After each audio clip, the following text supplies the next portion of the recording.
80%, alors ça c'est une question que je vais vous poser à vous, pourquoi 80% des élèves arrivent au bac si, pardonnez-moi, si une grande partie d'entre eux ne sont pas très bons?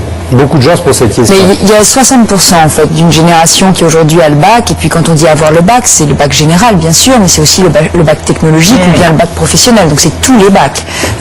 Donc 60% d'une génération. Stigmatiser les gens, entre guillemets. Non, mais notre objectif en tant que grande nation occidentale développée, ça doit être d'élever le niveau de qualification de tous nos enfants, de tous nos jeunes. Donc l'objectif qui est de dire on va démocratiser l'enseignement, chaque enfant a le droit d'arriver au bac et on va essayer de l'amener et de tirer de lui le meilleur. Ça, c'est une ambition absolument essentielle pour un pays. Et demain, c'est notre avenir qui est en jeu. Donc il faut qu'on le fasse. De se donner des objectifs quantifiés en disant, voilà, on va avoir 80% d'une génération au bac, ou on va avoir 50% de jeunes diplômés de l'enseignement supérieur. C'est bien de se donner des objectifs, de se motiver autour d'objectifs. Le problème, c'est qu'il ne faut pas seulement démocratiser, il faut aussi assurer la qualité derrière.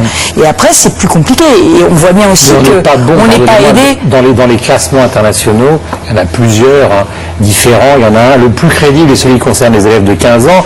On est 13-14e en Europe, ce qui est quand même assez... Oui, mais la France a des difficultés aussi spécifiques.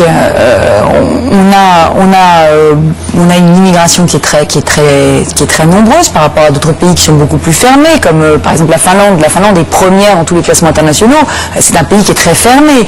Donc nous, on a des jeunes issus d'immigration qu'il faut intégrer. C'est une politique qui est lourde à mener. Quand vos parents ne parlent pas le français à la maison, beaucoup plus difficile d'acquérir les savoirs, les codes, les fondamentaux.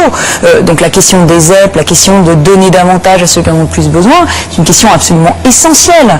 Bégodeau fait avec beaucoup d'ardeur. On l'a vu tout à l'heure. Oui, mais on voit bien. Il est vibrant. On sait aussi